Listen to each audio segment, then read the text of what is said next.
আসসালামু আলাইকুম ওরহমতুল্লাহ। সাইলেন্ট প্রভিশন বাংলা ইউটিউব চ্যানেলে আপনাকে স্বাগতম।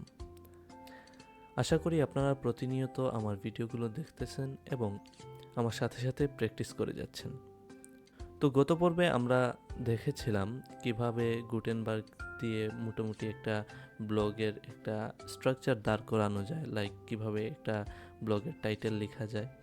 তো আমি চিন্তা করলাম যে আপনাদের সামনে যদি প্র্যাকটিক্যাল কোনো বিষয় নিয়ে আসি, লাইক একটা লাইভ ব্লগ দেখে দেখে যদি সেটা আমরা যেভাবে করব বা কিভাবে করতে পারি সেটা যদি আমি আপনাদেরকে লাইভ দেখাই, তাহলে আমি মনে করি আপনাদের জন্য বুঝতেও সুবিধা হবে এবং সকল এলিমেন্টগুলি কোনটার কি প্রয়োজন ভেঙে ভেঙে দেখানোর থেকে প্র্যাকটিক্যালি যদি আমি দেখাই তাহলে আপনাদের কাছেও সেটা অধিক গ্রহণযোগ্য হবে।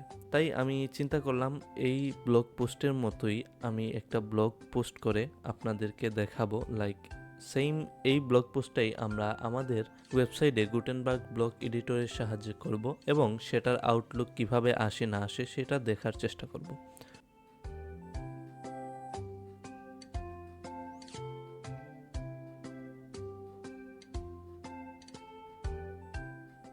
সো চলুন শুরু করা যাক।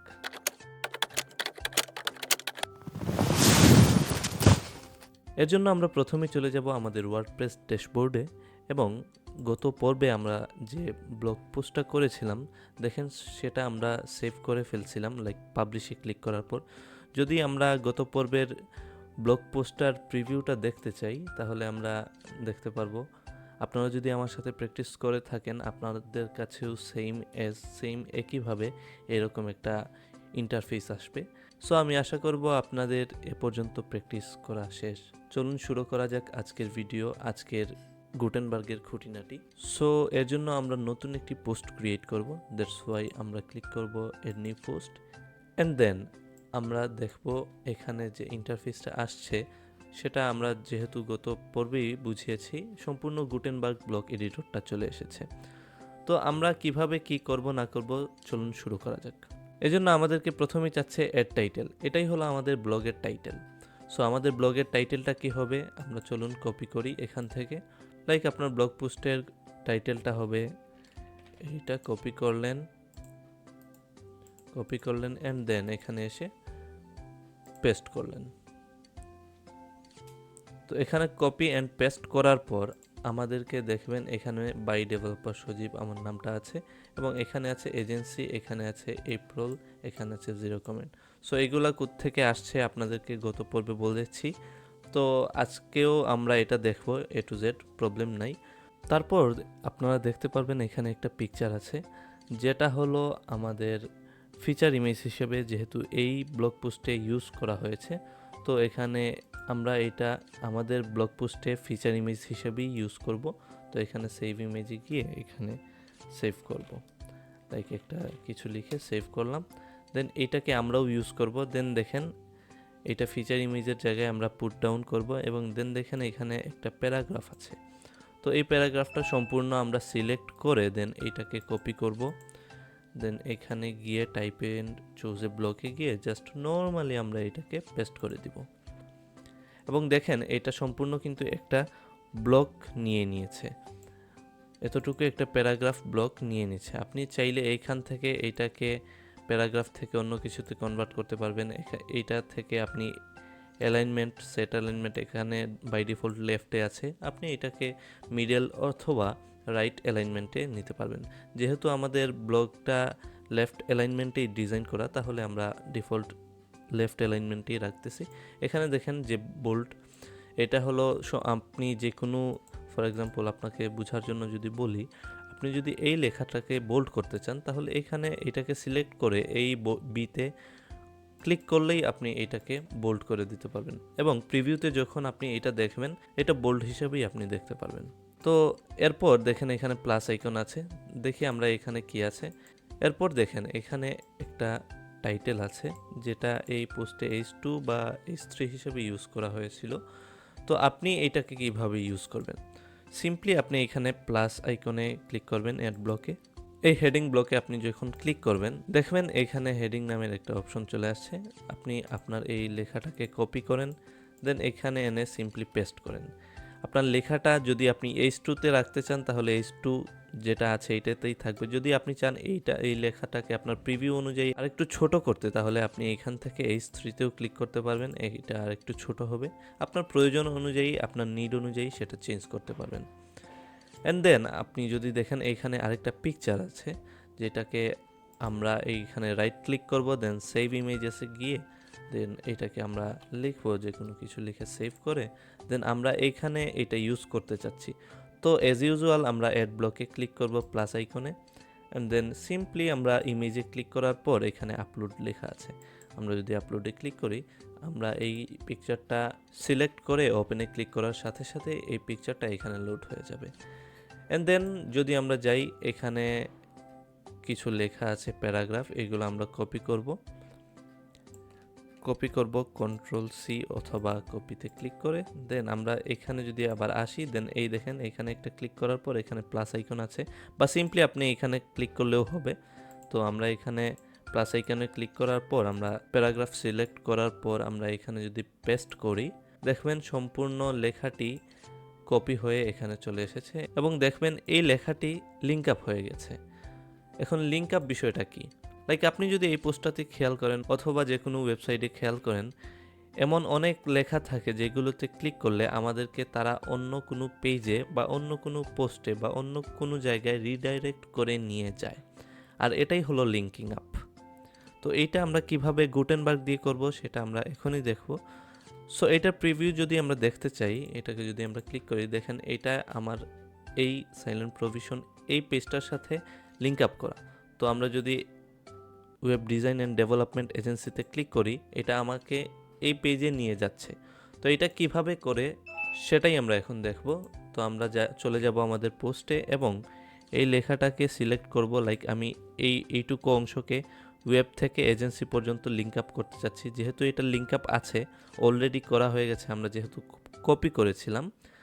সো আমাদের কাজের পারপাসে, আপনাদেরকে বোঝানোর পারপাসে আমি এই আনলিঙ্কে ক্লিক করলাম, এটা আনলিঙ্ক হয়ে গেছে সব লেখার মতো, এটাও নর্মাল। তো দেখেন আমি এই লেখাটাকে এখান থেকে এখান পর্যন্ত, বা দেখেন আমি এই বাংলাদেশ পর্যন্ত লেখাকে আমি লিঙ্ক আপ করতে চাচ্ছি এই পেজের সাথে। যদি এই পেজের সাথে আমি লিঙ্ক আপ করতে চাই তাহলে আমাকে এই পেজের ইউআরএল, যেটা এই পেজের ঠিকানা, ইউআরএল মানে হলো ঠিকানা, এই পেজের ঠিকানাকে আমি কপি করব। দেন আমি এখানে এতটুকু সিলেক্ট করে আমার নিড অনুযায়ী এই যে লিঙ্ক আইকন যেটা আছে এখানে আমি ক্লিক করব। সিম্পলি ক্লিক করার পর এখানে আমি Ctrl+V অথবা পেস্টে ক্লিক করব যেই সময়। তো দেখেন এইটা অটোমেটিক্যালি এখানে পুট ডাউন করার পর আমি যদি এন্টারে ক্লিক করি এটা লিঙ্ক আপ হয়ে যাবে।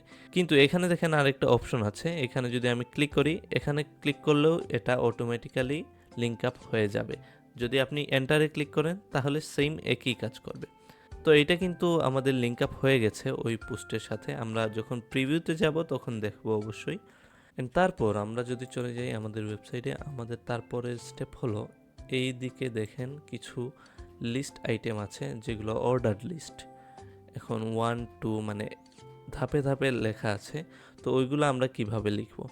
যদি আমরা এটাকে কপি করি, দেন আমাদের ওয়েবসাইটে গিয়ে এখানে প্যারাগ্রাফটাকেই যদি আমরা সিলেক্ট করি বা লিস্ট আইটেমকে সিলেক্ট করতে পারি, লাইক আমরা লিস্টকে সিলেক্ট করলাম, এখানে ক্লিক করার পর এখানে যদি আমরা লিস্ট আইটেম দেখেন এখানে ডট আছে, এটাকে বলে আনঅর্ডার লিস্ট। কিন্তু আমরা চাচ্ছি আমাদের লেখার পাশে 1 2 দিয়ে অর্ডার করা হবে, দ্যাটস ওয়াই আমরা এখানে সিলেক্ট লিস্টে ক্লিক করব। দেন অর্ডারে ক্লিক করার সাথে সাথে দেখবেন এখানে 1 লেখাটা চলে আসছে। আমরা আমাদের কপিকৃত এলিমেন্টটাকে এখানে পেস্ট করব। দেন দেখবেন এখানে খুব সুন্দর করে এটা নিয়ে নিয়েছে। তারপর আমরা এর নিচের লেখাটাকে কপি করব। নিচের লেখাটাকে কপি করার জন্য সিম্পলি লেখাটাকে সিলেক্ট করে কপিতে ক্লিক করার পর এখানে এসে আমরা যদি এখানে প্যারাগ্রাফকে নেই অ্যান্ড দেন এখানে যদি আমরা পেস্ট করি, দেখবেন লেখাটা পেস্ট হয়ে গেছে।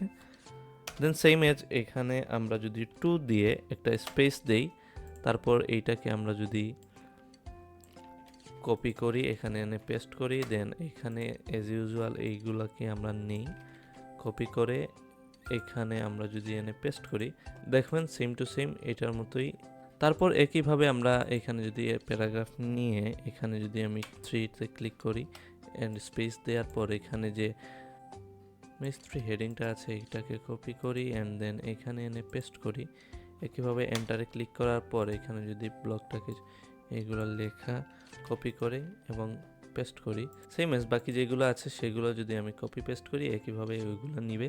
দেন আমরা চাচ্ছি এগুলোকে আবার কপি করে নিতে। আমি 4 এবং 5 দেখাচ্ছি না, হোপফুলি আপনারা এটা ইজিলি পারবেন যেহেতু সেম। তারপর আমরা বাকি লেখাগুলো কপি করে নিয়ে এখানে যদি আমরা প্যারাগ্রাফ সিলেক্ট করে এখানে পেস্ট করি, দেখবেন এই লেখা সম্পূর্ণ চলে আসছে। দেখেন লিঙ্ক আপ হয়ে আসছে। আমরা এইগুলোকে আনলিঙ্ক করে দিব বা আমাদের প্রয়োজন হলে রাখতেও পারি। যেহেতু আমাদের প্রয়োজন নেই সেজন্য আমরা এগুলোকে আনলিঙ্ক করে দিচ্ছি। আনলিঙ্ক করার পর আমরা যদি চলে যাই এই লেখাগুলোতে, আমরা এখানে দেখব এটা একটা এফেক্ট আছে এই লেখাগুলোর পেছনে, যেগুলো কিভাবে করা হয় এটা theme to theme wise vary করে। কিন্তু আমরা যদি সম্পূর্ণ ব্লককে আমরা এই লুকটা দিতে চাই, তাহলে যে অংশটুকুকে আমরা দিতে চাচ্ছি এই লুকটা সেটাকে সিলেক্ট করার পর, মানে সেই ব্লকটাকে সিলেক্ট করার পর আমরা যদি ক্লিক করি এখানে, দেন আমরা দেখেন সিম্পলি এখানে দেখবো অনেকগুলো আছে অপশনস। এখানে যদি ভার্স লেখা যেটা আছে ওইটাতে আমরা ক্লিক করি, দেখবেন এইটা একটা ভার্স হিসাবে চলে আসছে। এবং আমরা যদি এখানে ব্যাকগ্রাউন্ডে একটা কালার দিই, দেখবেন এটা অটোমেটিক্যালি এটা কালার নিয়ে নিচ্ছে। এবং এখানে যদি আমরা একটা টেক্সট কালারটা সিলেক্ট করে দেই, এখানে যদি হোয়াইট অথবা ব্ল্যাক দিয়ে দিই, দেখবেন এটা সুন্দর লুক দিচ্ছে। আমরা ফর এক্সাম্পল এখানে অ্যাকসেন্ট কালার দিলাম এবং টেক্সট কালারটা হোয়াইট দিলাম, দেখবেন লেখাটা এরকম ওইটার মতোই হয়ে গেছে। যদি আমরা চাই এখানে একটা বর্ডার দিতে, এটা বর্ডার দিচ্ছি। তো বর্ডারের কালারটাও আমরা যদি চাই এখান থেকে সিলেক্ট করে সেম কালারটা দিয়ে দিলে ওই আমাদের ওয়েবসাইটের মতো এইটাও হয়ে যাবে। আশা করি এতটুকু আপনারা বুঝতে পারছেন। অ্যান্ড দেন আমরা যদি পরবর্তী অংশে যাই, এখানে দেখেন লেখা আছে web design and development agency in Bangladesh. এটা থেকে আসলো, এটাকে বলা হয় ট্যাক্স। আমরা গত ক্লাসে দেখেছিলাম। তো এটা এখানে কাজ করছে। আমরা এখানে যাব, দেন এইখানে একটা ক্লিক করব, পোস্টের আন্ডারে ক্লিক করব। দেন আমরা এই যে দেখেন ফুল পোস্টের ট্যাগ এখানে চাচ্ছে। এই ট্যাগসে যদি যাই, ট্যাগটা যদি আপনার এখানে এক্সপান্ড করা না থাকে, আপনি এখানে ক্লিক করে এক্সপান্ড করার পর এখানে অ্যাড নিউ ট্যাগে ক্লিক করার পর এখানে পেস্ট করবেন। পেস্ট করার পর এন্টারে ক্লিক করার সাথে সাথে আপনার ট্যাগ হিসেবে এটা অ্যাড হয়ে যাবে। আপনি চাইলে অনেক ট্যাগ যুক্ত করতে পারবেন আপনার পোস্টে। অ্যান্ড দেন আমরা যদি চলে যাই এখানে ক্যাটাগরিসের অপশনে, লাইক এই যে উপরে দেখেন এজেন্সি ক্যাটাগরি লেখা। গত পর্বে আমরা দেখেছিলাম কিভাবে ক্যাটাগরি অ্যাড করতে হয়, তাও আমরা এখন দেখে নিব। এই যে ক্যাটাগরিতে ক্লিক করব আমরা, দেন এখানে এই যে গত পর্বে আমরা ক্রিয়েট করে রেখেছিলাম, ধরুন আমরা এজেন্সির আন্ডারে না রেখে নতুন একটা ক্যাটাগরি ক্রিয়েট করতে চাচ্ছি, লাইক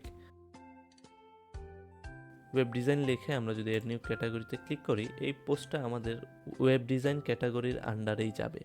দেন আমরা এই যে দেখেন অথরের অপশনটা যদি দেখি, এইখানে যে অথর লেখাটা আছে, এই অথর লেখাটা কোত্থেকে আসলো বা এই অ্যাডমিন লেখাটাই কোত্থেকে আসলো। আমরা যদি এখানে আমাদের ড্যাশবোর্ডে যাই এবং এখানে ইউজার্সের মধ্যে অল ইউজার্সে ক্লিক করি, আমরা ড্যাশবোর্ড ইন্ট্রোডাকশনের ভিডিওতে এগুলো কভার করেছিলাম। যে দেখেন এখানে অ্যাডমিনের নাম যদি আপনি চেঞ্জ করেন তাহলে দেখবেন এই নাম অনুযায়ী আপনার পোস্টে সেটা ভিজিবল হবে। এবং অ্যাডমিনের এইখানে কিভাবে ছবি আপনি অ্যাড করতে পারেন, লাইক এই যে দেখতেছেন আমার ছবি, কিভাবে অ্যাড করতে হয় এগুলো আমরা পরবর্তীতে কোনো ভিডিওতে দেখব অবশ্যই। অ্যান্ড আমার যে এখানে যে বায়োগ্রাফি আছে এবং আমার এই যে ওয়েবসাইটের যে লিঙ্ক আপটা আছে, এটাও কিভাবে করতে হয় এগুলো আপনারা দেখবেন, কোনো সমস্যা নেই, এগুলো একদম সিম্পল। তারপর যদি আমরা যাই এখানে ক্যাটাগরি সিলেক্ট করে দেওয়ার পর যদি আমরা নিচের দিকে যাই, এখানে দেখবেন ফিচার্ড ইমেজ। যদি আমরা ফিচার ইমেজটা সেট করি, প্রথমে আমাদেরকে ফিচার ইমেজটাকে আমাদের লোকাল পিসি থেকে সেট করতে হবে। সো এই জন্য পিকচারটাকে সিলেক্ট করে ওপেনে ক্লিক করব, দেন এটাকে সেট ফিচার্ড ইমেজ ক্লিক করার সাথে সাথে এটা এখানে অ্যাড হয়ে যাবে। দেন আমরা এই যে এখানে অ্যালাউ কমেন্টসে যদি টিকমার্ক দিই, এই যে দেখতেছেন এখানে কমেন্টের একটা অপশনস আছে। এই অপশনটা আপনার থিম ওয়াইজ আপনার পোস্টেও নিয়ে নিবে, যেহেতু আমরা ওইটার মতো করতে চাচ্ছি এজন্য আমরা টিকমার্কই রাখবো। তারপর আমরা যদি একটু উপরের দিকে যাই, আমাদের ইমিডিয়েটলি পোস্টটি পাবলিশ হবে এবং সিঙ্গেল পোস্ট হিসেবে টেমপ্লেটটি থাকবে। অ্যান্ড দেন আমরা যদি এখানে পাবলিশে ক্লিক করি, পাবলিশে ক্লিক করার পর এই যে দেখেন পোস্টটা পাবলিশ হয়ে গেছে। আপনি চাইলে এখান থেকে ভিউ করতে পারবেন পোস্টটা। আবার চাইলে আপনি এইখানে গিয়েও আপনার অল পোস্টের আন্ডারে পোস্টটা দেখতে পারবেন। সো চলুন দেখে নেওয়া যাক আমাদের ওয়ার্ডপ্রেসের ডিফল্ট থিম অনুযায়ী এই পোস্টটা গুটেনবার্গ এডিটর দিয়ে কিভাবে আমরা ডিজাইন করলাম এবং এটার লুকটা কিভাবে আসলো। যদি আমরা এখানে ক্লিক করি, দেখবেন এখানে ফিচার্ড ইমেজটা খুবই সুন্দরভাবে বসে গেছে। দেন এখানে টাইটেলটা আছে, এই যে দেখেন ডেট আসছে, বাই অ্যাডমিন যেহেতু ইউজার ছিল ওইটা আসছে, এবং এই যে দেখতেছেন এটা হলো ক্যাটাগরি, এই লেখাটা আমরা বোল্ড করেছিলাম। দেন এগুলো দেখবেন পিকচারটাও আসছে আমাদের ইচ্ছা মতো, যেগুলো যেভাবে করতে চাইছিলাম ওইভাবেই হয়েছে। দেন আপনি যদি এখানে লক্ষ্য করেন টেক্সট হিসাবে এটা আসছে। আরেকটা বিষয় হলো আমরা একটা লেখাকে লিঙ্ক আপ করেছিলাম, যদি এটাকে ক্লিক করি আমরা, যে দেখেন এই লেখাকে আমরা লিঙ্ক আপ করেছিলাম, এখানে যদি আমরা ক্লিক করি দেখবেন এটা আমাদেরকে ডেস্টিনেশন ওয়েবসাইটে নিয়ে আসছে ক্লিকের সাথে সাথেই। তো আমরা আবার যদি বেঁকে যাই আমাদের সাইটেই যাই, দেন আমরা যদি দেখি এই যে দেখেন এখানে আপনি চাইলে যে কোনো ইউজার চাইলে কমেন্ট করতে পারবে এবং কমেন্টটা পোস্টও করতে পারবে। সো দেখেন আমরা খুব ইজিলি গুটেনবার্গ ব্লক এডিটরের সাহায্যে কোনো রকমের কোডিং ছাড়াই একটা ব্লগ পোস্ট ক্রিয়েট করে ফেলেছি, কিন্তু মোটামুটি এটারই মতো। কিন্তু আপনাদের প্রশ্ন থাকতে পারে এইটার মতো এক্সাক্ট সেম কেন হলো না।